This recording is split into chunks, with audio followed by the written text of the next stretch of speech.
Le caratteristiche dell'ossigeno e gli aspetti di sicurezza. Le caratteristiche dell'ossigeno. L'aria è una miscela di gas differenti e altre sostanze come umidità, polvere, batteri e idrocarburi. L'ossigeno è essenziale per la vita e i pazienti in ossigenoterapia a domicilio respirano un'atmosfera arricchita in ossigeno per diverse ore in base alla terapia prescritta. L'uso dell'ossigeno presenta dei rischi che è necessario conoscere per effettuare le terapie in sicurezza, specialmente perché è un gas inodore, incolore e insapore. Il rischio di incendio.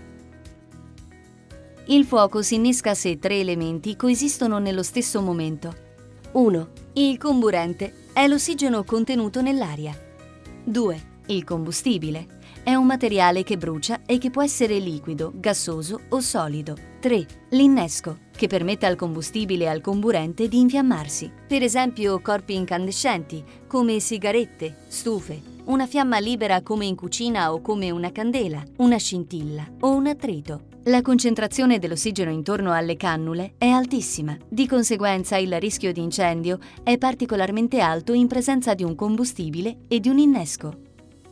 La sovraossigenazione. La normale concentrazione dell'ossigeno nell'aria è del 21%. Quando la concentrazione dell'ossigeno aumenta, il rischio di incendio aumenta proporzionalmente. A una concentrazione nell'aria superiore al 23,5%, le condizioni ambientali diventano pericolose, poiché aumenta la facilità con la quale i materiali possono prendere fuoco in presenza di un innesco, fiamma o fonte di calore. Ricorda, l'ossigeno non si avverte, è incolore, inodore e insapore. Dunque un arricchimento di ossigeno nell'aria, cioè una sovraossigenazione, non può essere rilevato dai sensi umani. I rischi. Il rischio di sovraossigenazione. In un ambiente con aria contenente un tenore di ossigeno maggiore del 21%, la combustione è più calda e più rapida. Quindi presta molta attenzione.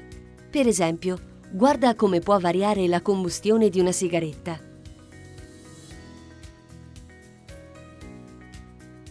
I rischi legati alle fonti di calore. Ricorda che le principali fonti di innesco o fonti di calore sono generalmente le sigarette, comprese le sigarette elettroniche, e le fiamme vive, per esempio caminetti, cucine a gas, fiammiferi e candele. Altre fonti di calore, come i radiatori elettrici ad incandescenza. Dispositivi elettrici, come un trapano, un frullatore, un dispositivo elettromedicale. O ancora una scarica elettrica o elettrostatica, l'attrito tra oggetti metallici o una forte pressione che può generare una scintilla. I rischi dei materiali combustibili. Non tutti i materiali sono compatibili con l'ossigeno. Certi materiali combustibili che non bruciano normalmente nell'aria possono infiammarsi istantaneamente se la concentrazione di ossigeno aumenta. Per esempio, vicino al dispositivo è da evitare l'utilizzo di materiali grassi come creme cosmetiche, olio, pomate, fondotinta, burro cacao, rossetti, materiali infiammabili come prodotti per pulire la casa, lacca per capelli, bomboletta spray, benzina, alcol. Materiali organici facilmente combustibili come legna, carta, cartone. Le azioni di prevenzione. Evita i luoghi a rischio come la cucina per ricevere l'ossigenoterapia. Non fumare nella stessa stanza in presenza di sistemi di ossigeno, almeno 3 metri, che siano fissi o portatili. Quando si effettua la pulizia, deve essere limitata alle parti esterne. È sufficiente passare una spugna leggermente umida e non utilizzare sostanze infiammabili come detergenti corrosivi o alcol. Staccare l'apparecchio dalle prese di corrente e svuotare l'umidificatore. Non utilizzare mai lubrificanti su concentratori, sui raccordi di connessione dell'ossigeno, sulle cannule, eccetera.